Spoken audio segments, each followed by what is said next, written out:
All right, everyone, welcome back.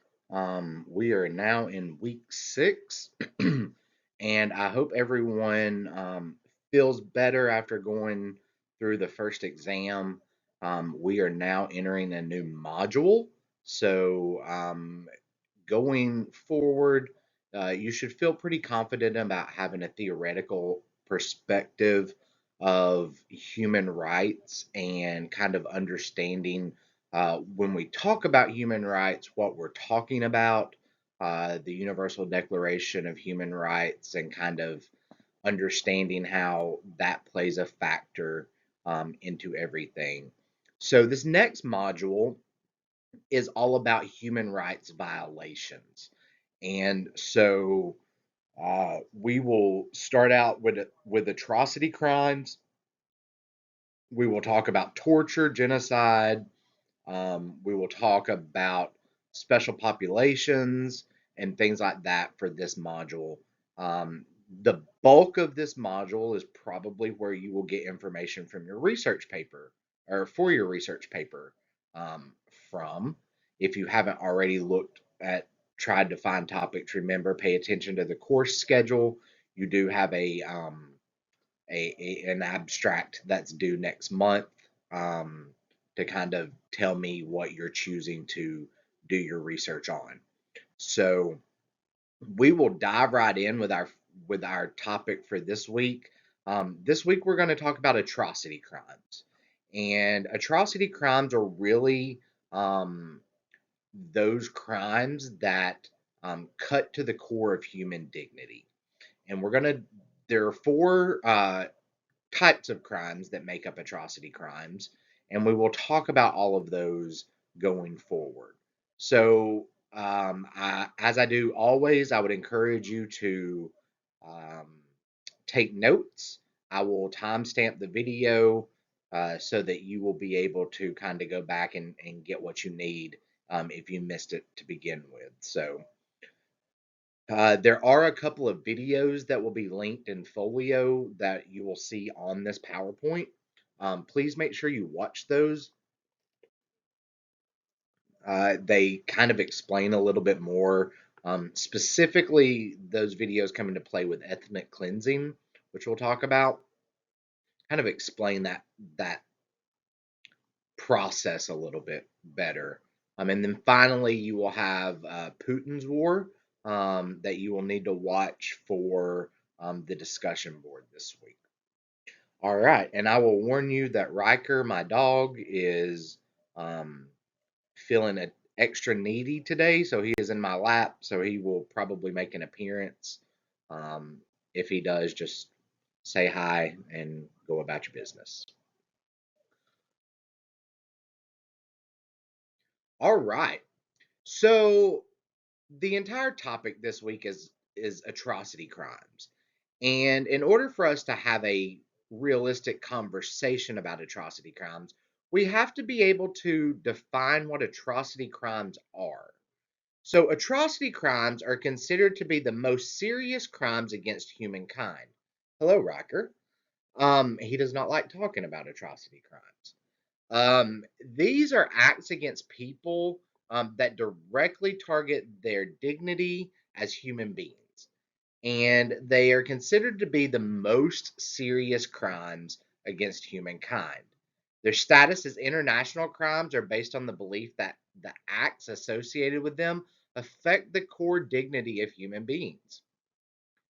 There are four categories of atrocity crimes, and these are the four crimes that make up the whole um, umbrella of atrocity crimes.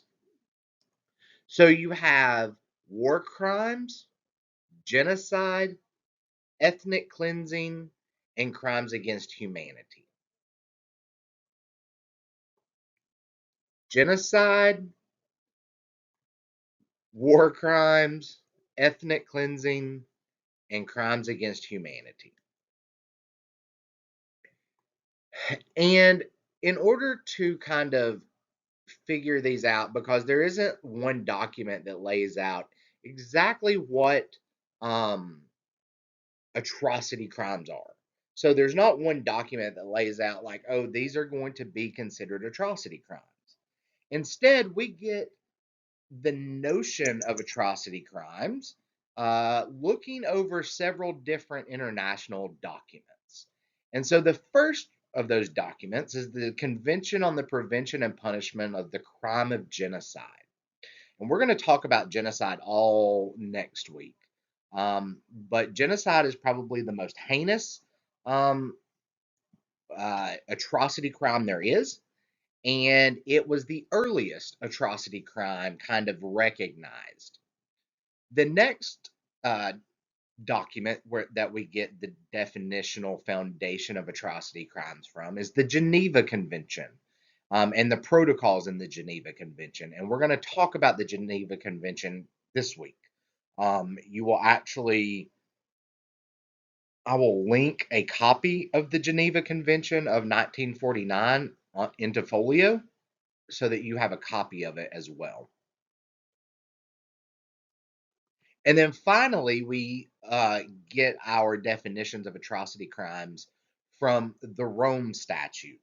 And the Rome Statute is a very, very important statute. It's probably one that you're going to see several times going forward. So I'd probably take note if I was you. But the Rome Statute set up the International Criminal Court and really kind of laid the international law foundation for atrocity crimes. And recently, ethnic cleansing, which we'll talk about at the end of this presentation, was added to the categories of atrocity crimes. So that is a relatively new type of atrocity crime, uh, but we'll talk a little bit more about that going forward. So it's important to understand that although atrocity crimes shock the moral conscience of society, atrocity isn't new, and these type of crimes is not a new phenomenon. Much like human rights, the language that we use for atrocity crimes and the labels that we fixate to these type of crimes are a relative new phenomenon. But just think back through your history courses. Um, Atrocity crimes have always happened. In the prehistoric medieval times, you hear all types of accounts of people raiding villages and pillaging and torturing the citizenry and raping and all of that.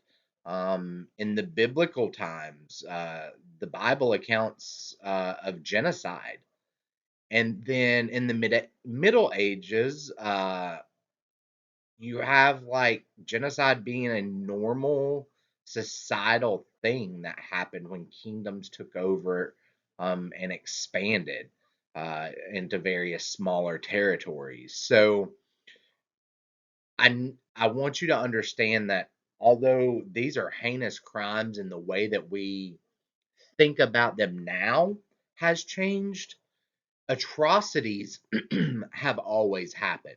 And these types of crime have always happened. It's just now pre-world or post-World War II, um, we started recognizing the human rights aspect of these type of crimes, and that's when our language started to evolve with these type of crimes. So when we talk about atrocity crimes, obviously we are talking about international crimes, right? And when we talk about human rights, we're talking about universality and international aspects of those crimes. Well, um, there's an important notion that you need to be familiar with in terms of why atrocities happen. And this dates all the way back to the late 1600s. And so, if you've ever heard of the 30-Year War, we can trace atrocity crimes foundations and human rights foundations back to this time, with a series of treaties known as the Peace of Westphalia. And basically, what this was is there was a 30-year war between the Catholics and the Lutherans, about power, and it, it kind of demolished that civilization, and in total, there was a estimated population loss between 15 and 30%, with some areas losing upward to 60% of their population. And so they finally agreed to a peace treaty. And so that's where the Peace of Westphalia comes in. And basically, the key points is like, okay, so we'll agree to stop this war. And in return, we're going to set some boundaries for different municipalities. And essentially, the Peace of Westphalia created several smaller nation states. So these are fixed territorial boundaries within Europe, where like they're little towns, and they would govern themselves supposedly. But one of the biggest pieces of philosophical reasoning that came out of the Peace of Westphalia was this notion of national sovereignty. And this is important when we talk about atrocity crimes, because the entire premise of national sovereignty is other outside nations should not interfere in international relations. So essentially, the Peace of Westphalia implemented the notion of national sovereignty and outlawed state intervention in the domestic affairs of other countries. So this was um, this was the norm um, for approximately um, 400 years. And I want you to kind of sit and think on this a little bit. We ask why atrocities happen, and we ask why these types of crimes happen. Well, essentially, remember when the UDHR was put out, like that was post World War II, after the Holocaust, which was one of the most recognized types of atrocity crimes. But you have this notion of national sovereignty that's permeating throughout the world. And essentially, no one is interfering when they see these atrocities happening, because they are under the notion of national sovereignty that they can't interfere. And this really causes a problem, because if you're not empowered to take a stance and kind of help um, victims of atrocity crimes, then those crimes are going to keep happening. So you have this notion of national sovereignty that kind of has been the law of the land up until a certain period, which we're going to talk about now. So remember, we said that the notion of national sovereignty that arose out of the Peace of Westphalia um, lasted for approximately 400 years. And it wasn't until mid 1900s, around 1950. In fact, you have the date on the screen. It was 1949.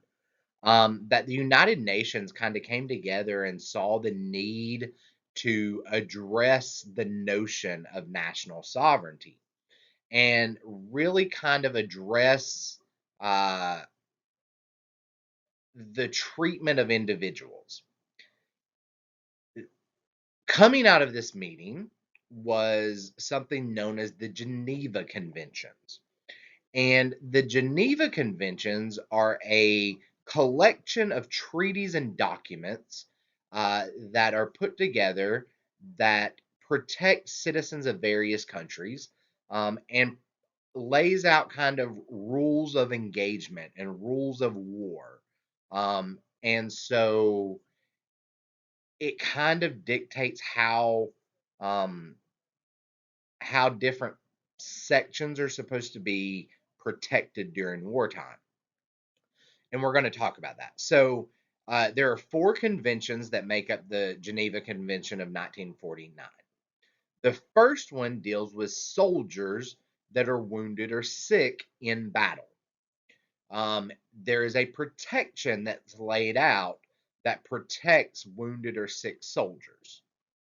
The second convention, the first one is on land. The second convention protects wounded, sick, or shipwrecked military personnel by sea.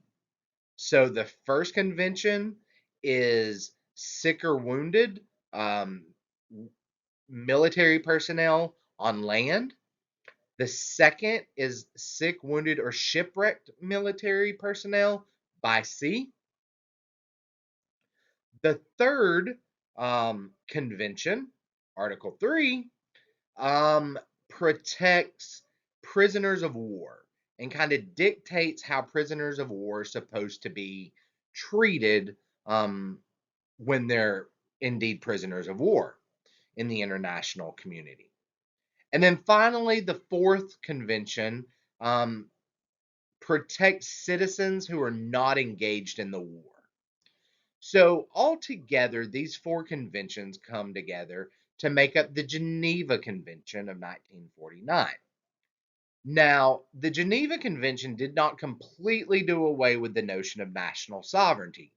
However, you can see that it started chipping away at the notion of national sovereignty by the international community or the member states of the United Nations recognizing, hey, there are times that we need to intervene if, or at least have some agreement of how these citizenry are going to be protected during war times. And so you still had the notion of national sovereignty going around, but you can start to see the cracks form with the Geneva Convention.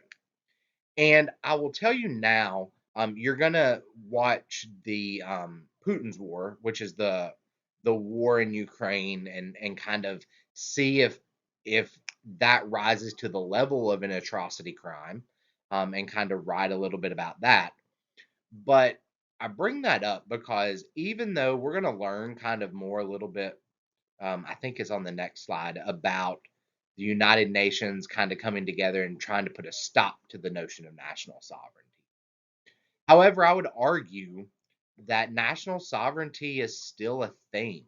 Um, there are nations who are not member states of the United Nations who do not recognize the authority of the United Nations and still operate on the notion of national sovereignty, that what goes on in the borders of my country, my province, um, my community is my business, and you don't.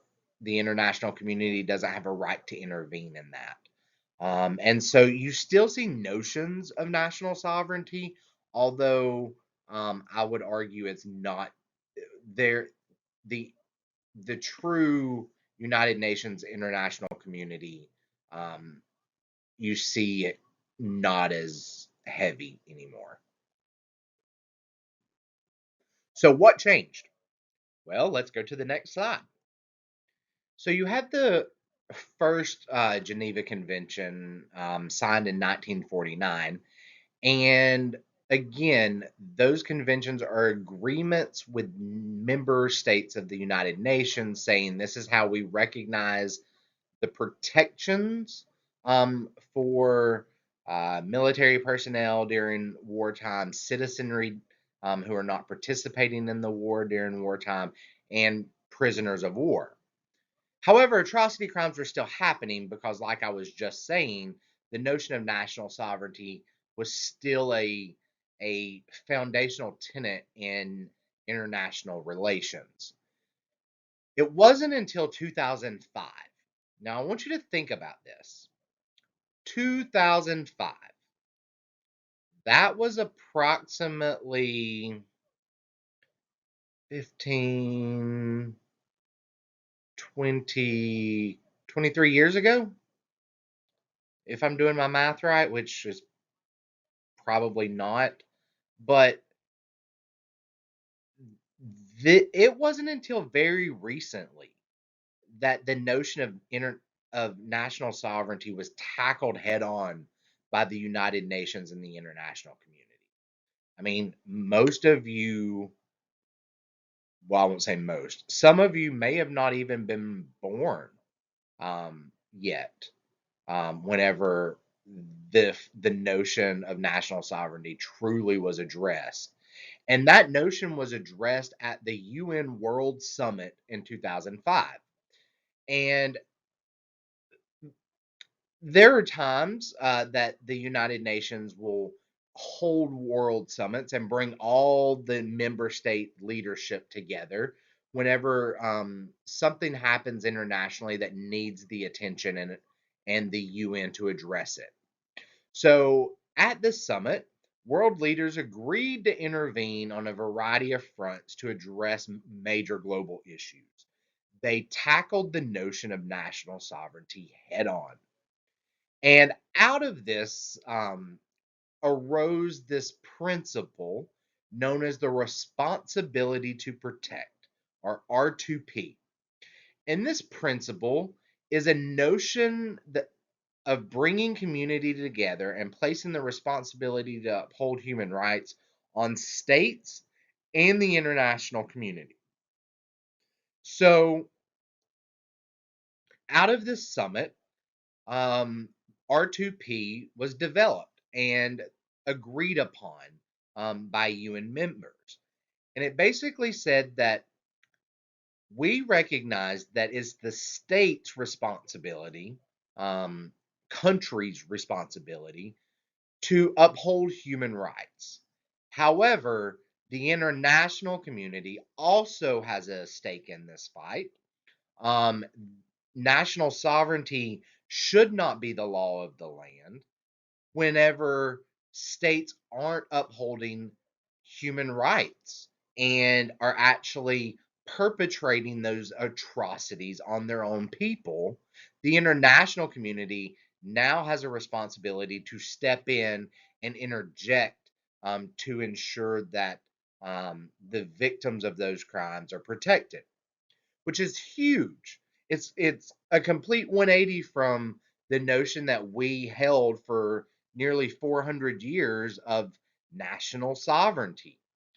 And so all of this is important because all of this kind of sets the stage of why atrocity crimes have really kind of happened even after the Universal Declaration of Human Rights, which, remember, was not the law of the land, but it was a call to action. So you see that this notion of really kind of an international civil war, um, I know people don't like that term, but it's true. It's you don't come into my turf telling me what to do. I'm going to treat my people the way that I'm going to treat my people, and you have absolutely no right to tell me anything else. If I want to commit genocide, I can commit genocide. But it wasn't until 2005, with the responsibility to protect ideology, that the international community finally stepped up and said, no, we have to address atrocity crimes head on, and we have a stake in this race. And so now you see UN member states, which the United States is a member of, um, operating on the responsibility to protect framework going forward. All right, so now you have some understanding as to um, the international community's response of why these crimes happen, and kind of going forward the international community's response to addressing these type of crimes. But let's actually take the remainder of our time together and talk about exactly what are the categories of atrocity crimes. What makes up this umbrella known as atrocity crimes? The first type or category of atrocity crime is known as genocide. And let me make a note right quick.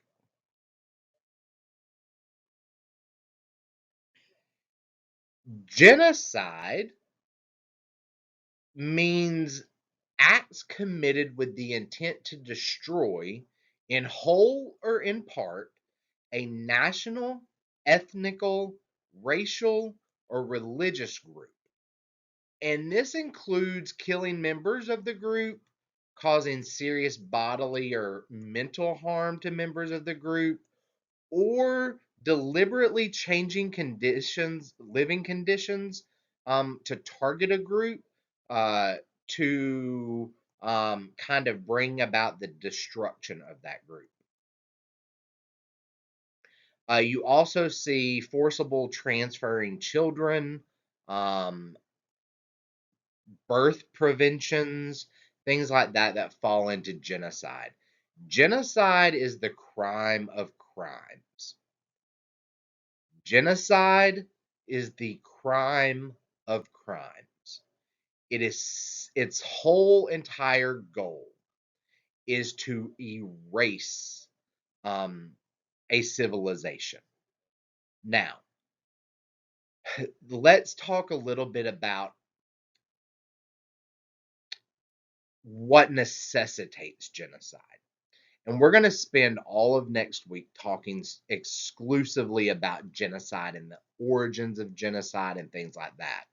But the for this week, there are some things that you have to understand.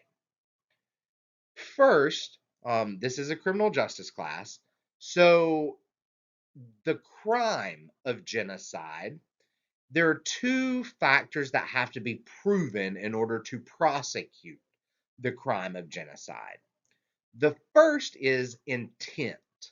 Um, there has to be a proven intent to destroy um, a group, um, for the sole purposes of ethnic, or the sole targeting reasoning being either their nationality, their ethnical background, racial, or religious background.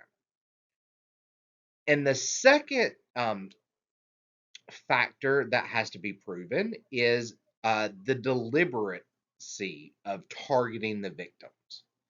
So, genocide is not random. Genocide is thought out, it is methodical, and it is planned. The intent has to be there to wipe out a group of people based on national origin, ethnical background, racial background, or religious background. And those victims are targeted.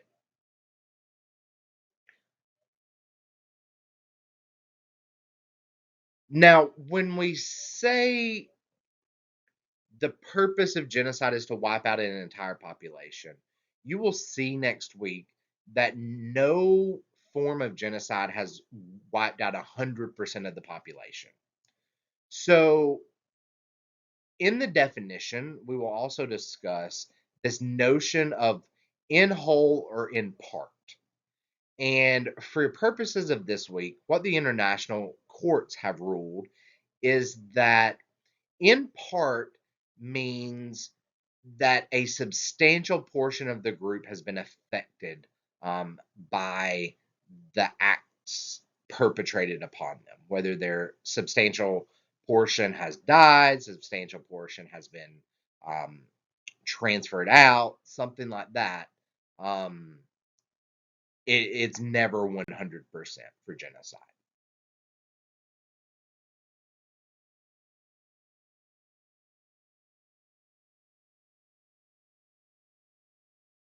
All right. The next type of atrocity crime is known as war crimes. Now, I want you to realize that there is no single document in the international law community that codifies what a war crime is. Like, there's no general war crime statute. However, there are different lists of crimes committed in war that account for the category of war crimes. And realistically, we look at the International Criminal Court and the Rome Statute, which created the International Criminal Court, and the Geneva Convention to kind of dictate what war crimes are. And there are four categories of war crimes that fall into two main principles of war crimes. So, the two main principles of war crimes are war crimes in international armed conflict. So, war crimes committed when two countries are at war, and then war crimes that are non-international conflict, inter um, inter country war crimes. And we're going to talk a little bit more in depth about what constitutes a war crime in these scenarios. So let's move on to go into those details.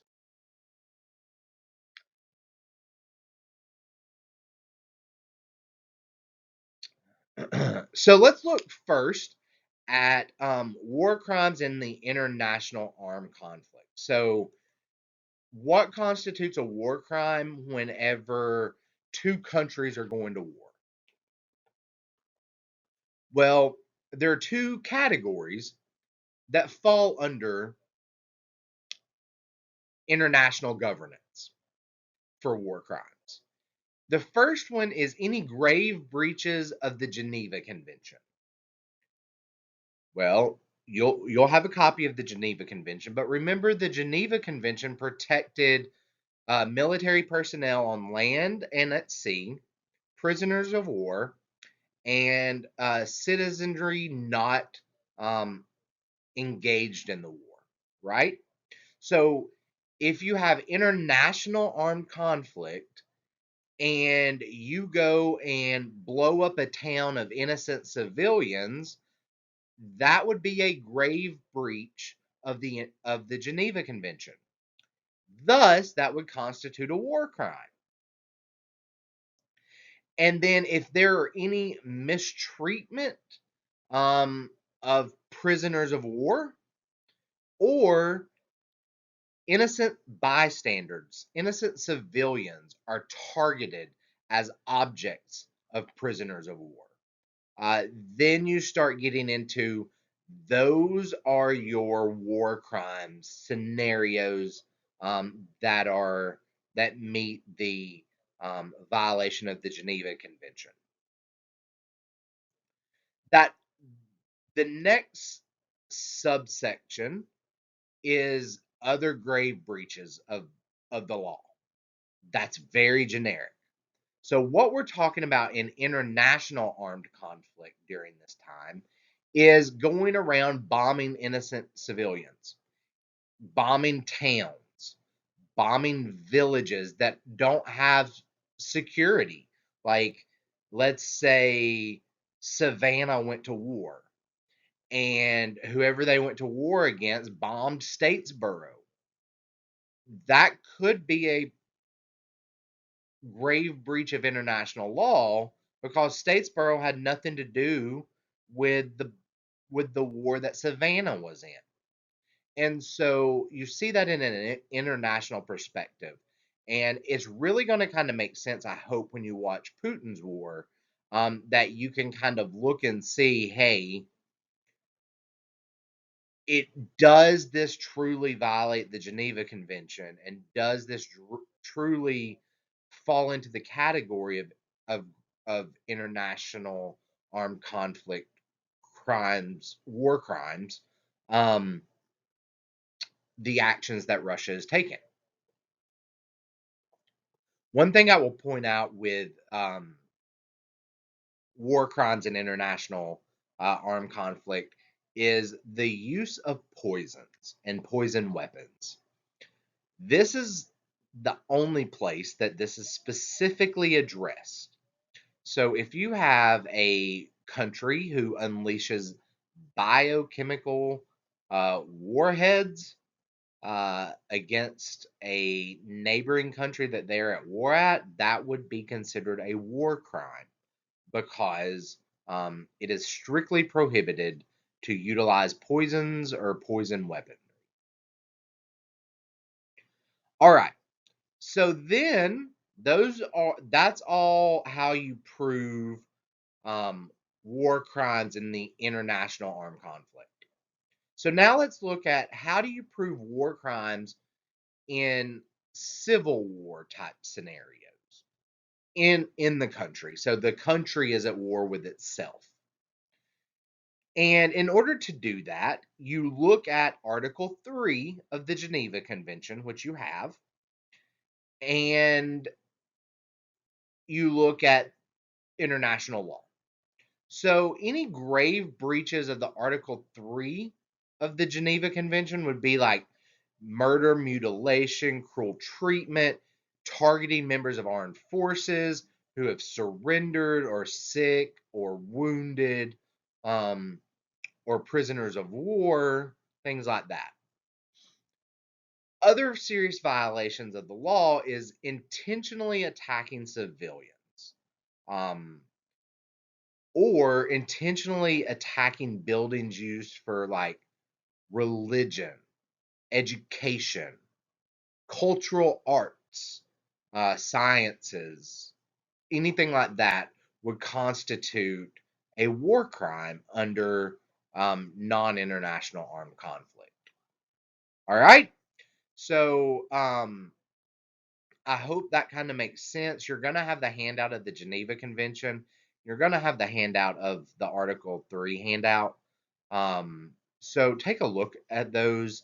You're going to be able to apply what you're seeing in Putin's war um, to this section of war crimes.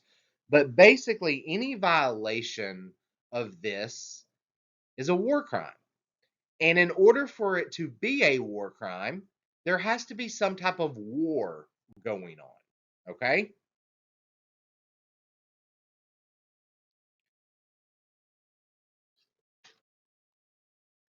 So the next type of atrocity crime is known as crimes against humanity. And crimes against humanity have not been codified.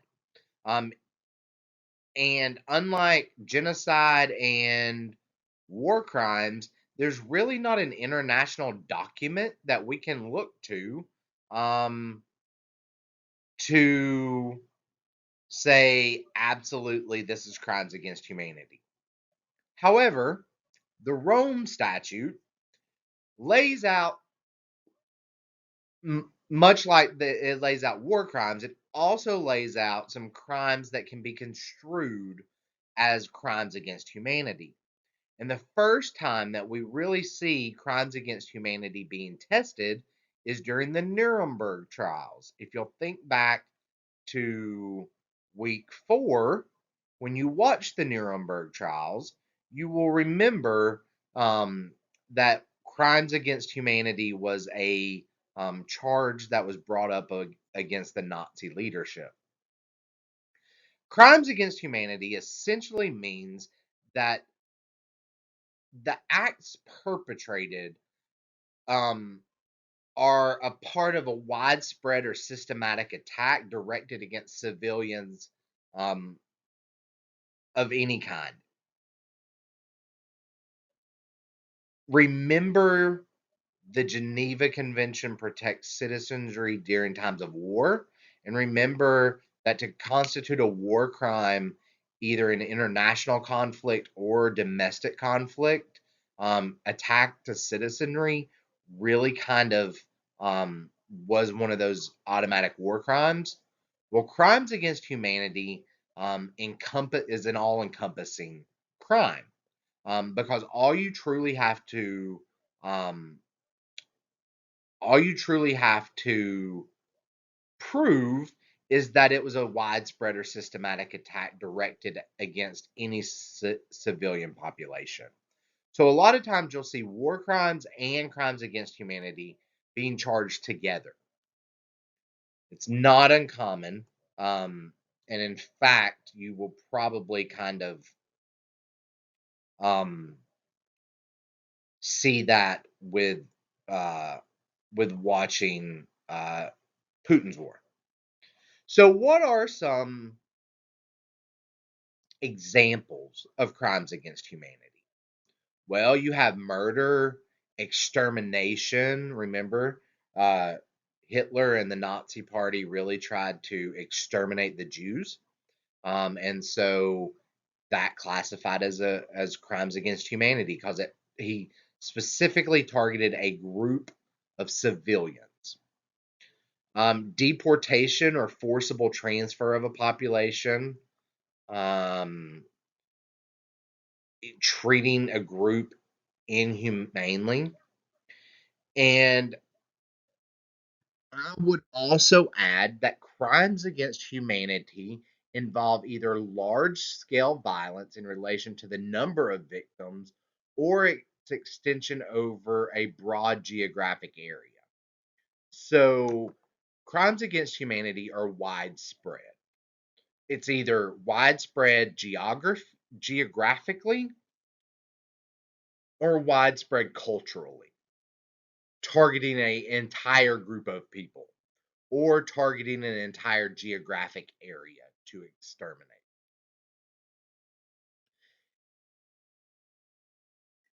Crimes against humanity, much like genocide, is not random, accidental, or isolated acts of violence. Rather, it's purposeful, it's intentional, and it's targeting citizenry. All right. Now, what is ethnic cleansing? This is the last and um, newest crime to be recognized as an atrocity crime. Uh, Please make sure you watch the video that is linked in Folio that's titled What is Ethnic Cleansing? It does a great job kind of explaining it.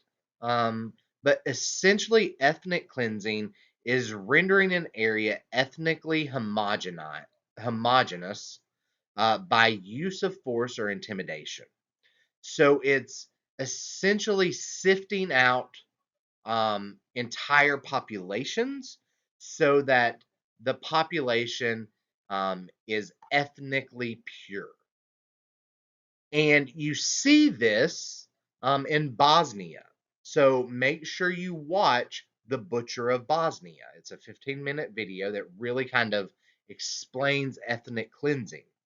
But these types of crimes are also not defined as an independent crime in international law. Uh, they have just recently been recognized in the international community as atrocity crimes. Um, and they include acts that are serious violations of human rights law and humanitarian law. So you typically see ethnic cleansing used as a justification for the crime of war crimes or the crime of crimes against humanity. So you see a lot of these crimes kind of being charged together because they really, it's very nuanced, the differences between the two. Okay. So you're going to make sure that you watch the videos that are up, but you're also going to need to make sure you watch um, the final video, which is Putin's war. And what you're going to do is watch this video and follow your discussion board instructions. Take notes on Putin's war because you will be determining whether Russia and Vladimir Putin have truly committed any type of atrocity crimes. So remember, either genocide, war crimes, crimes against humanity, or ethnic cleansing um, in their war with Ukraine. And you're going to write uh, you're you're online, so you're going to do your discussion board post on your thoughts. I'm not going to be as hard as I normally am on discussion boards, but I would like to see you utilize some outside resources, um, and just kind of do some research because there's a lot of varying opinions. And I will say that The Hague, which is the International Criminal Court, actually recently put out a um, a a statement and officially charged Vladimir Putin with war crimes. And so I want to see, do you agree with that based off of what we've discussed this week and based off of what knowledge you have? Is Russia committing atrocity crimes in Ukraine? So I hope everyone has a great week. I hope you enjoyed this. I will tell you this section that we're getting ready to kind of dive into with atrocity crimes and just this whole entire module can be very disturbing. So please take care of yourself. You're going to see dead bodies, probably. You're going to see pictures of some pretty um, heinous acts. But that's how the only way really I know to teach you these type of crimes because they are so heinous in nature. So if you need to take a break, always feel free to take a break. Come back to it. If you need to talk to someone, the counseling center is always available. You can always reach out to me. And I hope you all have a great week. Feel free to let me know if you have any questions. Thanks. Bye.